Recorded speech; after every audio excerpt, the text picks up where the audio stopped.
Welcome back and thanks for staying with us. In news from overseas, hundreds of businesses in the United States shut their doors on Friday as part of an economic protest against immigration crackdown in their state.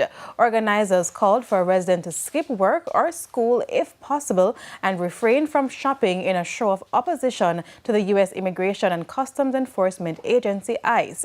They also planned rallies in St. Paul and Minneapolis, two cities that have seen intense immigration enforcement activity. The Trump administration characterizes the immigration enforcement as a public safety operation aimed at deporting alleged criminals who are in the country illegally. But critics warn migrants who, with no criminal record and U.S. citizens, are being detained too.